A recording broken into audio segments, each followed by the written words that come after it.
Bueno, lo que nosotros aquí vamos a ver el día de hoy son las redes ecológicas animal-planta. Y bueno, ¿qué son las interacciones bióticas? Son relaciones que se establecen entre al menos dos organismos de una o más especies. ¿Por qué se establecen? Bueno, para mejorar la obtención de algún recurso, incrementar la adecuación, bueno, entre otros, ¿no? Digamos que estos son algunos de los que podemos resaltar. Bueno, a lo mejor con el doctor Raúl vieron tipos de interacciones mucho más finas, o sea, mucho más específicas, que si la depredación, que si la herbivoría, ¿no? Hay muchas clasificaciones de interacciones. Yo por ahora me voy a quedar con dos tipos, ¿no? Que engloban dentro de ellas otros subtipos, ¿no? Digamos que mutualismos y antagonismos. Mutualismo, pues es que dos especies se ayudan de alguna forma entre sí, ¿no? Y antagonismo es que una especie pues daña a la otra, ¿no? Al interactuar con ella. Y aquí le puse esta flechita de gradiente porque ahora sabemos que muchas de las interacciones que dábamos por hecho, que eran mutualismos o antagonismos, a veces no son tan dicotómicas, sino que a veces están en la delgada línea entre sí ser un mutualismo o ser un antagonismo. ¿Ah? Por ejemplo, las interacciones con las raíces, ustedes ya vieron en sus clases pues, de ecología o si no también en fisiología de plantas se ve, pues que las raíces tienen micorrizas, ¿no? Que están interactuando con hongos. Las plantas tienen unos hongos que les ayudan a obtener ciertos nutrientes, ¿no? Bueno, pues ahora se sabe que a veces esa relación no es tan bonita, tan romántica, ¿no? De que se beneficia la micorriza y se beneficia la planta. Ahora se sabe que hay veces, ya se ha detectado sobre todo más que nada con bacterias asociadas a raíces, que las tienen capturadas, presas a la fuerza y trabajando para ellas, ¿no? Las plantas no son tan bonitas como las hemos visto, ¿no? Tan pacíficas más bien, ¿no? Entonces, bueno, nada más se los dejo ahí para que un día los reflexionen, ¿no? ¿Qué tanto sabemos si una interacción a fuerza es un mutualismo o está en una especie de gradiente entre uno u otro universo, ¿no? Y bueno, un enfoque actual con el que se estudian las interacciones, porque hay muchos enfoques, es con las redes ecológicas. Estas redes ecológicas partieron a través de unos teoremas, ¿no?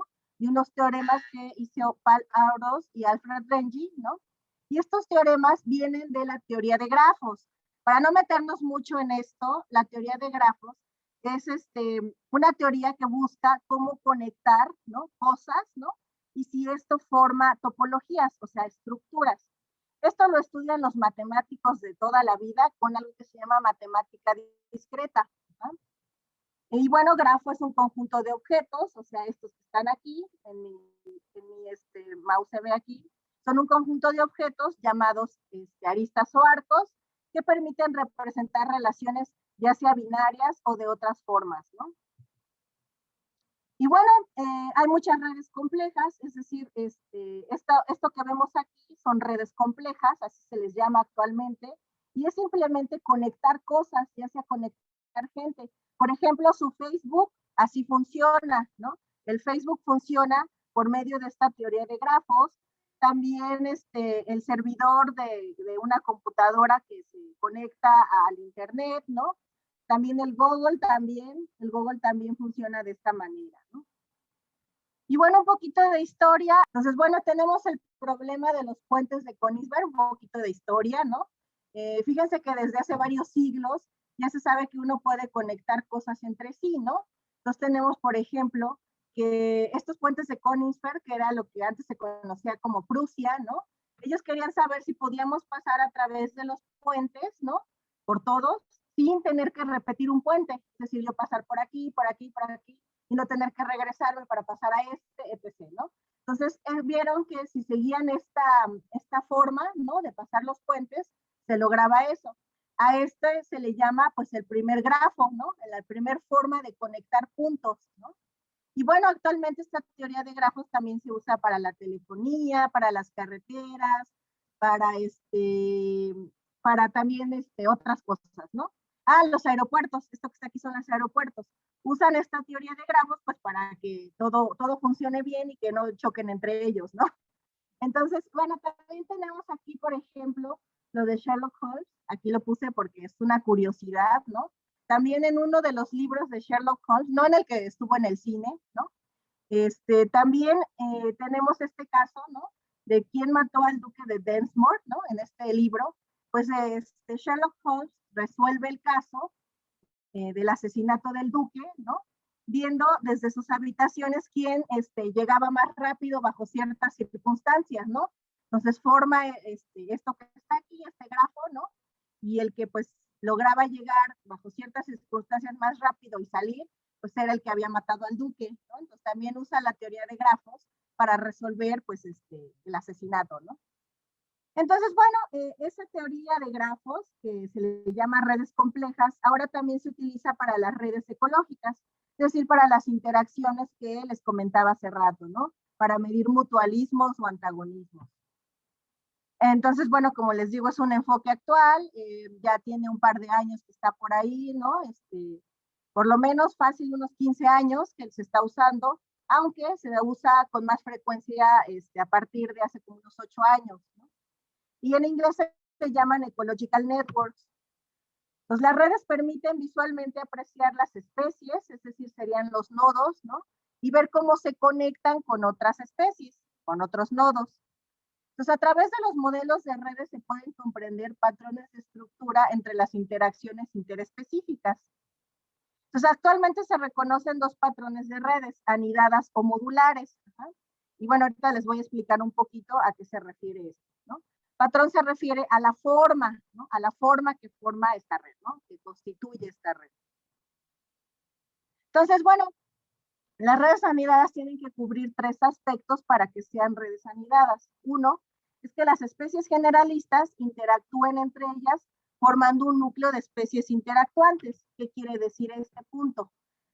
Pongamos este ejemplo, aquí está una especie de ave y de este lado está una especie de árbol. Si vemos toda la red, de este lado tenemos varias especies de aves y de este lado tenemos varias especies de árboles.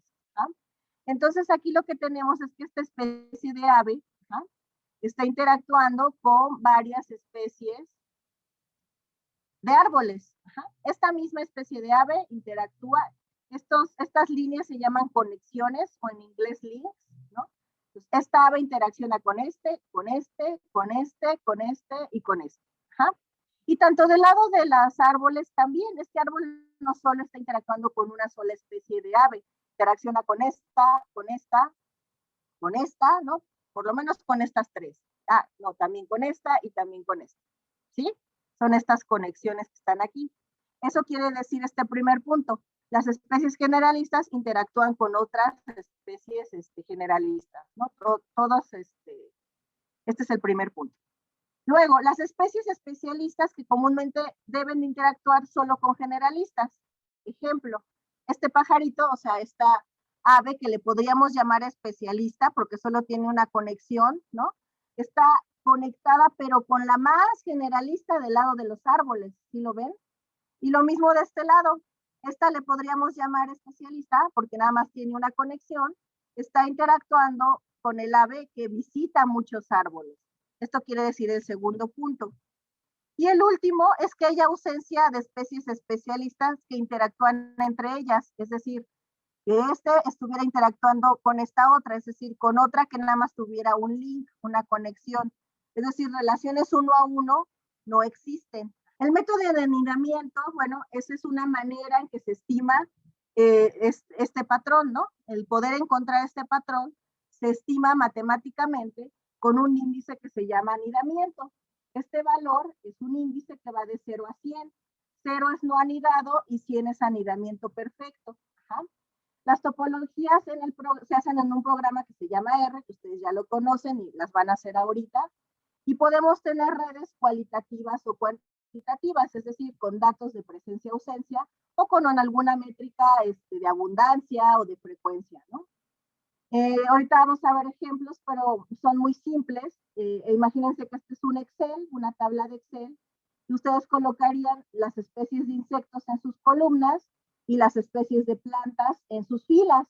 Y aquí, por ejemplo, si fuera 0,1, sería este insecto, esta especie de insecto interactuó con esta planta, le pongo un 1, y así sucesivamente. ¿Ah? Entonces, este índice mediría qué tanto su Excel, si lo ordenaran así de mayor a menor interacción, se ve de esta manera.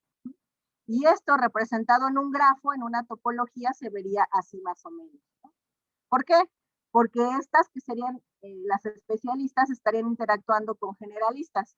Por eso se ve este como vórtice, le llaman en la literatura. Otro aspecto que se estudia en las redes son si son especies núcleo y periféricas. ¿Qué significa esto? Bueno, en nuestra red generalmente tenemos especies que están muy conectadas, como el número 1, ¿no? El número 1 sería una especie núcleo, o como coloquialmente le decimos generalista. ¿Por qué? Porque está conectada con todas, ¿no? Todas dependen del 1. Y una especie especialista, pues sería el 4, porque pues bueno, se conecta nada más con otra especie. Esto está muy simplificado, generalmente es más complejo, ¿no? Generalmente tenemos varias especies núcleo y varias periféricas, y pues también se puede medir con algunos modelos. Esto no lo vamos a hacer en esta clase, pero para que sepan que también existe y es muy útil. ¿Qué son las redes modulares? Bueno, las redes modulares es que forman grupos, forman grupos de especies interactuantes, es decir, como cuando ustedes estudiaban en la carrera, bueno, cuando era presencial, ¿verdad? Ustedes tenían seguro varios grupitos, ¿no? Varios grupitos de amigos. Por ejemplo, a lo mejor esta era un equipo de amigos, ¿no? Bueno, por ahí recuerdo que está en esta clase Hansel, creo, ¿no?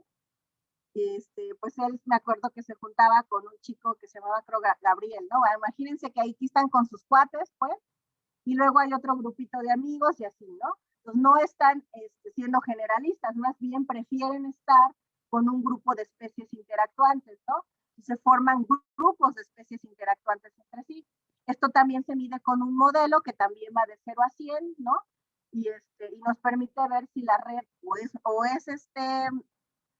es de este estilo, anidada, o si es por grupitos, ¿no?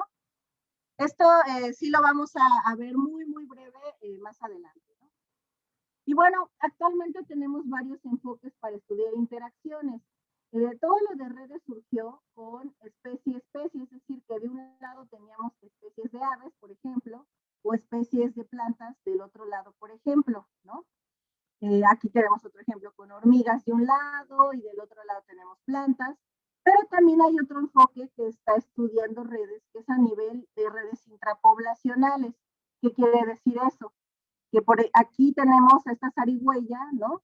Donde tenemos aquí de este lado individuos de zarigüeya, o sea, no especies, sino individuos de zarigüeya, y de este lado sí tenemos especies de plantas, ¿no? Entonces, a este tipo de redes le llaman intrapoblacionales. ¿Por qué? Porque ahora se sabe que muchas características dentro de una población también pueden influir en cómo interacciona, ¿no? Sobre todo con redes de consumo, ¿no? Consumo de frutas, de flores, etc., ¿no? Entonces, solo para que sepan que hay también redes tanto de especie a especie, o sea, especies de aves con especies de plantas, o por ejemplo, si fuera polinización, especies de mariposas con especies de plantas, también ahora hay redes intrapoblacionales, ¿no? Y bueno, les traje unos estudios de caso muy chiquitos, ¿no? Que son de mis trabajos que hice en el postdoc, en el caso del bosque tropical, y algo que he hecho más recientemente con semiáridas. No los quiero aburrir mucho, los traje muy brevemente. Por ejemplo, chicos, es un trabajo de monos aulladores. Siempre se los presento porque les llaman mucho la atención, ¿no? Casi siempre los mamíferos son especies, digamos, bandera, ¿no? Que nos gustan, son carismáticas, ¿no? Y aquí hicimos redes intrapoblacionales, es decir, individuos de monos aulladores y las especies que consumen. Y bueno, ustedes saben que el mono aullador Alohuata pigra se distribuye en México, Guatemala y Belice. Esta especie pues está en peligro de extinción, por cierto, y está en la lista de la IUCN también. Estudios en Belice y México reportan que el 50% de la dieta de estos monos consiste en especies de frutas y que posiblemente tenga relaciones mutualistas con las especies de árboles que consume. Ajá. Bueno, los monos son dispersores de semillas y tienen algo que se llama endosocoria. Por si no recuerdan qué es la endosocoria, es que hay algunas especies de plantas que para germinar la semilla tiene que pasar por el tracto digestivo del mono. Y si no pasa por el tracto digestivo del mono, no germina. Entonces imagínense la gran importancia que tiene el pasar por el tracto digestivo de estos monos, ¿no? Y bueno, pues los objetivos de este trabajo fueron analizar la interacción entre individuos de Aloguata pigra y especies de plantas empleando el enfoque de redes, ¿no? Esto lo hicimos para poblaciones de monos aulladores que estaban en selva continua, es decir, en selva conservada, y en fragmentos de selva, es decir, en zonas de selva que estaban perturbadas, ¿no? Y bueno, aparte, determinamos las especies núcleo y periféricas, las que ya les había comentado anteriormente. Y bueno, les digo, para no ser muy largo aquí el cuento, lo que hicimos, bueno, básicamente hizo ella con un ayudante de campo. Ella es Ana, también se llama Ana, por cierto. Ana González Di Pierro, actualmente ya es doctora, en esa época estaba haciendo su doctorado. Lo que hizo Ana fue ir a zonas de fragmentos de selva y zonas conservadas y estudiar las poblaciones de monos aulladores dependiendo de la edad y sexo, es decir, si eran hembras o machos, o si eran juveniles, si eran adultos o si eran infantes como este. Y esto lo hizo durante 3 años, solamente en la época de lluvias. Y lo que ella aplicó fue el método del animal focal. No sé si ya lo han visto en sus clases de ecología, pero para que lo recordemos, el método del animal focal de Battenson es básicamente hacer una bitácora donde tú registres todo el comportamiento de un animal. Y lo haces a través de ciertos intervalos de tiempo que tú estableces. Entonces, en tu bitácora pones, pues el monito se acicaló. Pues el monito comió esto. Pues el monito, entonces vas haciendo una bitácora de toda la conducta, ¿no? Yo no tomé los datos de toda la conducta, lo que hice fue filtrar los datos de Ana y solo usar los de la dieta. Es decir, cuando ella registró que comió una planta y además la parte de la planta, ¿no? Y como resultado de eso yo apliqué el modelo de anidamiento, ¿no? El que les platiqué que era de 0 a 100, y lo que ahí establecí fue redes para selva continua y otra red para fragmentos de selva. Bueno, entonces, por ejemplo, en esta red, que es la de la red de la selva continua, lo que nosotros encontramos es que los adultos son más generalistas, las hembras tienden a seleccionar mayor variedad de plantas, ¿no? Y que en la selva consumen mayor variedad de árboles. ¿No? ¿Qué quiere decir esto? Que en la selva, pues los monitos más generalistas son las adultas hembras, luego le siguen los juveniles y luego, bueno, pues ya los infantes, ¿no? Y intercalados con los sexos, sobre todo primero hembras, ¿no? Esto no fue nada sorprendente porque, si ustedes recuerdan, en el caso de los primates, pues las hembras necesitan mayor cantidad de recursos y vitaminas porque tienen que criar al infante, tienen que amamantarlo, etc. Entonces, de hecho, dentro de la información que presentamos en el artículo, las hembras, por ejemplo, comen más variedad de partes de las plantas. Comen desde la corteza porque les ayuda a tener los nutrientes necesarios para la crianza. Y de este lado vemos que hay muchísimas especies de plantas que son nativas del bosque conservado, del bosque maduro, y sobre todo muchas que tienen que pasar por el tracto digestivo por el mono para germinar, como es Ampelocera hotley y Brosimum alicastri. Y bueno, pues en el caso de los fragmentos de selva, se repite el patrón de que primero los adultos son más variados, ¿no? En comida, luego los juveniles y al último los infantes, intercalados los sexos también, pero aquí consumen menos especies arbóreas y consumen más lianas, es decir, como obviamente en una selva fragmentada hay menos especies maduras y nativas de la selva y se establecen poblaciones de lianas, pues comen lo que hay, ¿no? Ahora sí que como lo que hay y lo que hay son lianas y pues eso comen, ¿no? Entonces cambia un poquito las especies que son núcleo y periféricas. Entonces, bueno, lo que aprendimos de este estudio es que la estructura anidada de esta interacción está dada por la organización de los individuos de acuerdo a edad y sexo. Ambas redes fueron anidadas, perdón, anteriormente no les comenté eso, las dos redes fueron anidadas, pero cambiaron las especies núcleo y periféricas. Cambió la forma en que están organizadas, es decir, nosotros tuvimos estas especies núcleo, sobre todo en lo que es la selva conservada, Pero en la selva fragmentada las lianas se vuelven especie núcleo, es decir, se vuelven las especies que más consumen los monos, ¿no? Entonces, aunque no cambia la estructura, es decir, ambas redes son anidadas, cambia la identidad de las especies que conforman las que más consumen. Y bueno, reflexionamos un poquito de que el cambio de alimentación puede tener efectos en la salud de los monos, ¿no? No va a ser lo mismo alimentarse de un fruto bonito, pues es el que está acostumbrado a comer, a alimentarse de lianas, ¿no? Porque pues, los requerimientos en vitaminas y demás son diferentes, ¿no? Y también esto puede repercutir en la regeneración de la selva, ajá, porque en la regeneración de la selva tenemos aquí que si los monos ya no están comiendo frutos, entonces ya no pasan por el tracto digestivo y entonces ya no se regenera la selva, ¿no?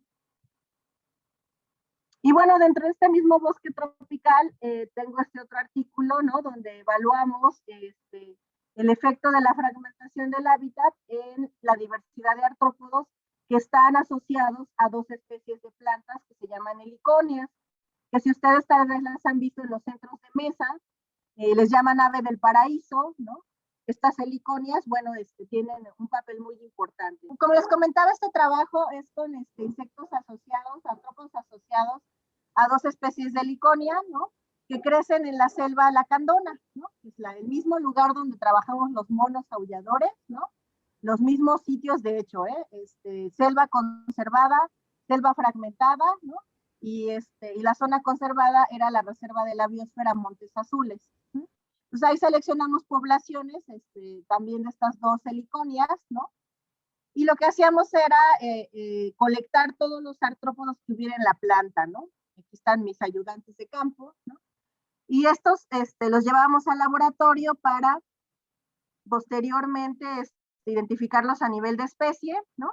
Y con eso hacer redes intrapoblacionales de cada planta, de cada especie de planta, con varias especies de artrópodos. Aquí puse esta porque resultó ser un registro nuevo para México, ¿no? Que encontramos y que publicamos en una nota aparte, ¿no? Son bien bonitos, son unos crisomélidos que en inglés les llaman tortoise virus, o sea, escarabajos tortuga, ¿no? Porque parecen así como un tanquecito, ¿no? Bueno, pues toda la tribu fue nuevo registro para el país derivado de este trabajo. Esto siempre lo menciono porque siempre con los insectos salen siempre cosas nuevas, ¿no? Todavía no conocemos toda la entomofauna de nuestro país. Derivado de este trabajo, chicos, lo que tenemos aquí representados son redes, ¿no? Pero en esta ocasión, si se dan cuenta, son de esta forma, ¿no? Ay, no creo que se saltó, no, creo que sí está bien. Son redondas, ¿no? Ah, es que una diapositiva donde ponía el número que encontramos de artrópodos no viene, pero bueno, no hace falta para lo que quiero explicar, ¿no? Tenemos esta red que es de la selva conservada y esta que está en azul de los fragmentos de selva. Lo que vemos aquí, ajá, en esta parte, son individuos de plantas. Ajá, y lo que tenemos acá es si son omnívoras, ¿no? Que si son fitófagas o depredadores. Es decir, como pudimos identificar las especies, invitamos a algunos especialistas, ellos nos pudieron decir si esa especie era depredadora, si era fitófaga, si era omnívora, ¿no? Y entonces lo que tenemos aquí es que las redes, únicamente la red de interacciones de plantas e insectos de los fragmentos de selva fue anidada. Es decir, esta de aquí sí fue anidada. En cambio, la de la selva conservada no fue anidada. ¿Qué quiere decir esto? Que los fragmentos de selva hay más generalistas que especialistas y al parecer en la selva conservada lo que tenemos más bien, son especialistas. ¿Ja? Y bueno, esto lo pudimos constatar con esta otra análisis, que bueno, no se los voy a enseñar a hacer, pero entre más aplanada se ve esta curva, es que tiene mayor contribución al anidamiento. Y aquí lo que tenemos es por gremios. Entonces, por gremios nosotros medimos qué tanta era su contribución al anidamiento y lo que encontramos es que los omnívoros contribuyen más al anidamiento y eso es normal, ¿no? Los omnívoros quiere decir que son generalistas, que comen de varias cosas, ¿no? En cambio, hay más fitófagos, o sea, más especialistas en la selva conservada, fíjense, como esta especie que resultó ser nueva para el país, estaba principalmente en las zonas conservadas, no estaba tanto en las fragmentadas. Y bueno, traje dos ejemplitos de matorral xerófilo, ¿no? Donde tenemos aquí este, este trabajo, que ya fue con mi estudiante que actualmente hace la maestría, y bueno, con otros colaboradores, donde estudiamos los escarabajos que se asocian a cactáceas.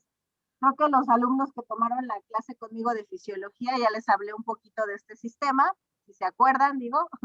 Entonces lo que hicimos fue que en Meztitlán, en la reserva de la biosfera Barranca de Meztitlán, que está aquí cerquita, ¿no? Está en el estado de Hidalgo, lo que hacíamos era establecer varios sitios de colecta donde hacíamos parcelas y buscábamos tejido de cactus en descomposición. ¿Ah? Este tejido de cactus en descomposición lo colectábamos con todo y los artrópodos y nos los llevábamos al laboratorio, ¿no? Para posteriormente identificarlos a nivel de especie también, ¿no?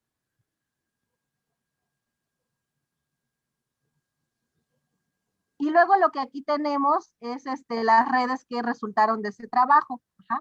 Entonces tenemos aquí que esta red que está aquí, ¿no? Es las que están aquí arriba, son la A representa secas y la B lluvias, me parece, ¿no? Y lo mismo acá abajo, pero las que están acá arriba son con especies de cactáceas. Las que están acá abajo son intrapoblacionales, son con este cactus columnar que resultó ser el que más bichos tuvo, ¿no? Y bueno, esto era un poquito lógico porque es el cactus dominante del paisaje de Mezquitlán y aparte tiene mucha biomasa, ¿no? Tiene muchos columnas, ¿no? Pues como que ahí hay mucha comida, ni modo que no la aprovechen los insectos, ¿no? Entonces aquí encontramos que todas las redes eran anidadas, tanto por época como por intrapoblacionales. Es decir, hay muchos generalistas que especialistas, lo cual creo que está bien porque los escarabajos tienden a ser más generalistas, ¿no? El último trabajo que les quiero mostrar es de redes e interacciones entre mariposas y plantas en un gradiente de urbanización en Pachuca. Esto fue la tesis de una alumna de maestría que tuvimos en codirección el doctor Nacho, que supongo que les ha dado clases, y yo. Y también invitamos a la doctora Iriana, todavía no sacamos el artículo de este trabajo. Lo que nosotros hicimos, bueno, básicamente nuestra alumna, ¿no? Fue seleccionar 12 sitios baldíos de Pachuca, que se ven aquí en este mapa, ¿no? Y caracterizarlos. O sea, nosotros no estábamos tan seguros, no teníamos la certeza qué tan urbanizados podíamos considerar cada baldío, ¿no? Entonces, para estar seguros de que cada baldío representaba una alta, media o baja urbanización, lo que hizo mi alumna fue caracterizarlos. ¿Ah? Entonces, ¿cómo los caracterizó? Lo que ella hizo fue ir a cada baldío y tomar algunas medidas de plantas, si eran arbences, si eran exóticas, etc., ¿no? Y además de eso, manejó un sistema de información geográfica. En eh, eh, mapa de información geográfica, lo que hizo fue hacer unos buffers, ¿no? De todos sus baldíos y ver por medio de este método de información geográfica si al lado había zonas permeables o impermeables, que es decir, si hubiera mucha porcentaje de cemento, poco porcentaje de cemento, etc., ¿no? Entonces, con base en varias variables físicas y de ArcMap, que es el que utilizó, ¿no? Ella pudo determinar de sus 12 baldíos cuáles eran de alta o media baja urbanización. Entonces esto es bien interesante porque no lo hizo a ojo, no fue de, ay, como que parece medio urbanizado, ay, como que esto no es urbano, no, se hizo con base en métricas, ¿no? Midiendo lo que hay alrededor, ¿no? Y tratando de caracterizarlos lo más posible.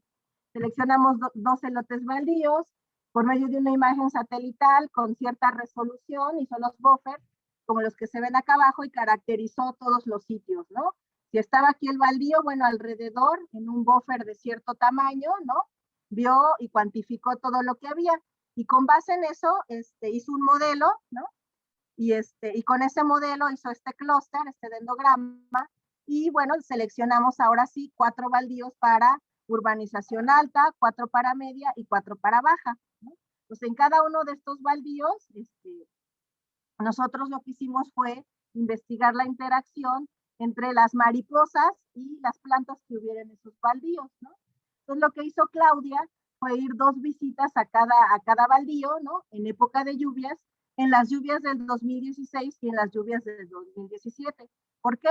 porque nosotros queríamos tomar cada año como una verdadera réplica de la época de lluvias.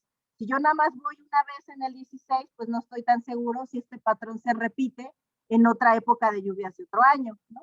Pues para que vayan más o menos viendo la importancia de las réplicas en sus estudios experimentales, chicos. Y bueno, lo que hacía Claudia era ir de las 10 de la mañana a las 3 de la tarde en condiciones soleadas, ¿no? A medir la interacción lepidóptero-planta. Y ella tomaba como interacción, si ella veía que el lepidóptero, la mariposa, extraía su espiritrompa, si ustedes recuerdan sus clases de entomología, las mariposas tienen una espiritrompa y con eso se alimentan. ¿Ah? Entonces, bueno, la espiritrompa la insertaba en la flor. Entonces, esta es la interacción que ella medía. Los trabajos anteriores yo estaba solo estudiando los artrópodos asociados a la planta. Yo no estaba segura de qué hacían o qué, ¿no? Bueno, después sí, ¿no? Porque ya después determiné si eran depredadores, herbívoros, etc. Yo por eso ahí no puedo decir que estudié solo herbivoría, sino que yo estudié artrópodos asociados a la planta. Aquí yo estoy estableciendo a lo que yo le llamo interacción. Estoy diciendo que solamente cuando el lepidóptero extrae su espiritrompa y la mete a la flor, eso sí es esta interacción lepidóptero-planta. Esto se puede reflexionar después con su profesor, con Raúl, a qué le está uno llamando interacción, ¿no? A lo mejor en el caso de las aves, pues si uno ve que el ave se está alimentando del fruto ya es suficiente, ¿no? Pero si nada más se posa en el árbol, eso no es interacción, por lo menos no interacción de planta dispersor de semilla. ¿Por qué? Porque nada más se posó en la flor, bueno, en la planta o en el fruto, a lo mejor nada más está perchando, pasando el rato, ¿no? Pero no sabemos, no nos consta la interacción. Aquí para que nos constara la interacción, bueno, el lepidóptero extraía su espiritrompa, la insertaba en la flor y eso lo tomábamos como interacción. Y bueno, aparte Claudia, en cada baldío, como ya de por sí ya la había hecho para determinarlos, describió la disponibilidad de recursos florales, es decir, en cada baldío ella vio cuántas flores había, ¿no? Si eran de tipo asterácea, pues veía que era un individuo y que no era individuo, ¿no? Entonces, bueno, se usó este método que está más o menos estandarizado para eso, ¿no? Entonces, bueno, lo que registró Claudia fueron 48 especies de mariposas aquí en Pachuquita, así como ven la ciudad, tenemos 48 especies que interaccionan, porque claro que hay más especies. Hay una tesis previa donde hay una lista de especies para Pachuca y son por lo menos el doble, ¿no? Pero digamos que interaccionando, encontramos 48 especies de mariposas que se alimentaban de 59 especies de plantas en la zona metropolitana, un montón, ¿no? Y bueno, pues aquí vemos que hubo 27 especies en áreas con alto nivel de urbanización, 27 en urbanización media y 26 en baja, o sea, no hay mucha diferencia en la riqueza de especies que interactúan en cada una de las zonas, ¿no? Pero la identidad de las especies sí cambió un montón, o sea, tenemos una baja similitud en las mariposas que había en la alta urbanización, en la media y en la baja.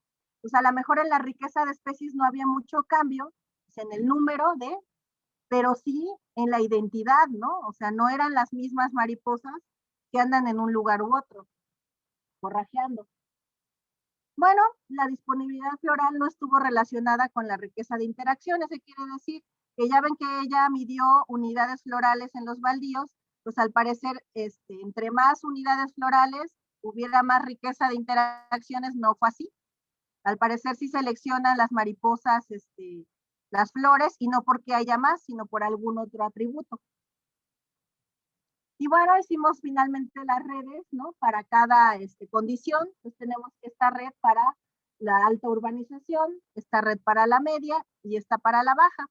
Y lo que encontramos es que en alta y media urbanización las redes son anidadas, ¿no? Pues significativo, pero para la baja urbanización no fueron anidadas.